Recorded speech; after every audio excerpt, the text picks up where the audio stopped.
Berjumpa kembali dengan Mr. Sam. Pertemuan kali ini kita akan membahas tentang alat pernapasan hewan. Hewan yang pertama kita bahas adalah burung. Burung bernapas dengan paru-paru. Alat pernapasan burung terdiri dari lubang hidung, tenggorokan, bronkus, paru-paru, dan pundi-pundi udara. Fungsi pundi-pundi udara adalah untuk menyimpan udara yang digunakan pada waktu terbang. Proses pernapasan burung pada waktu hinggap berbeda dengan pada waktu terbang.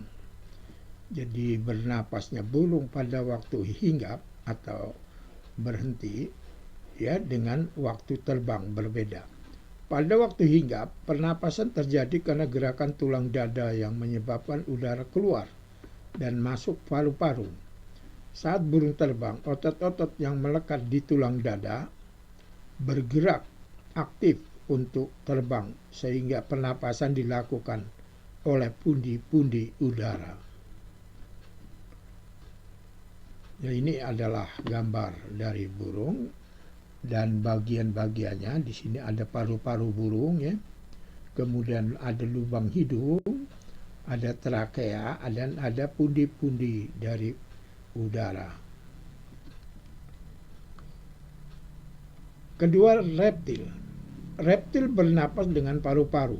Alat pernapasan reptil terdiri dari lubang hidung, mulut, glotis, tenggorokan, dan paru-paru. Reptil tidak bernapas dengan kulit karena kulit reptil kering dan bersisik.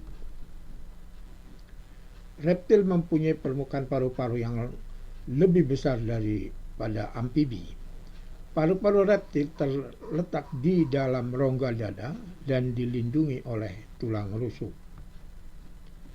Saat bernapas, otot yang melekat pada tulang akan merenggang dan merapatkan tulang rusuk secara bergantian.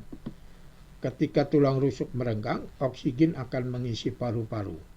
Dan ketika tulang rusuk merapat, karbon dioksida keluar dari paru-paru. Nah, ini adalah gambar reptil, Jadi di sini bagian-bagiannya mulai dari lubang hidung, paru-paru, kemudian glotis, kemudian ada tulang rusuk. Nah, inilah dari reptil.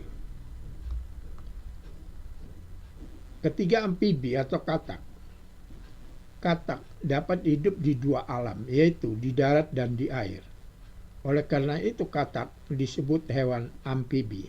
Jadi hewan amfibi itu hidup di dua alam, yaitu darat dan air. Sistem pernapasan pada hewan amfibi sesuai dengan tahap kehidupannya yang disebut metamorfosis. Pada tahap berudu, katak bernapas dengan insang, sedangkan katak muda dan katak dewasa bernapas melalui paru-paru. Jadi pada tahap berudu, katak bernapas itu dengan insang, Dan kemudian kalau sudah jadi katak muda dan dewasa, dia bernapas dengan paru-paru. Pertukaran gas melalui kulit hanya dapat berlangsung jika kulit dalam keadaan basah. Ini adalah gambar katak, Di sini ada paru-paru katak, rongga mulut, dan rongga hidung. Nah, demikianlah untuk selanjutnya ikan. Ikan bernapas dengan insang yang berjumlah 4 pasang insang terletak di sebelah kanan dan kiri kepala. Insang dilindungi oleh tutup insang. Pada insang terdapat lipatan-lipatan yang disebut labirin. Air yang mengandung udara masuk melalui mulut ikan. Dan saat air mengalir ke insang, terjadi pertukaran udara. Oksigen masuk dan karbon dioksida keluar. Nah, ini gambar ikan, air keluar, insang di sini, kemudian air masuk. Jadi air masuk terus air keluar melalui insang ya. Serangga. Ini gambar serangga ya. Jadi gambar serangga ini ada stigma, bagian stigma ini ada trakea. Alat pernapasan pada serangga disebut trakea. Jadi ini alat pernapasan dari serangga. Trakea adalah pembuluh halus yang bercabang yang memenuhi seluruh bagian tubuh serangga dan bermuara di stigma. Stigma berfungsi sebagai jalan keluar masuknya udara. Mamalia. Hewan yang tergolong mamalia adalah hewan yang menyusui. Alat pernapasan hewan mamalia sama dengan manusia, yaitu bernapas dengan paru-paru. Nah ini ya, jadi hewan mamalia artinya hewan yang menyusui ya. Jadi sini sama dengan alat pernapasan manusia. Ada paru-paru, udara keluar, tulang rusuk dan diafragma.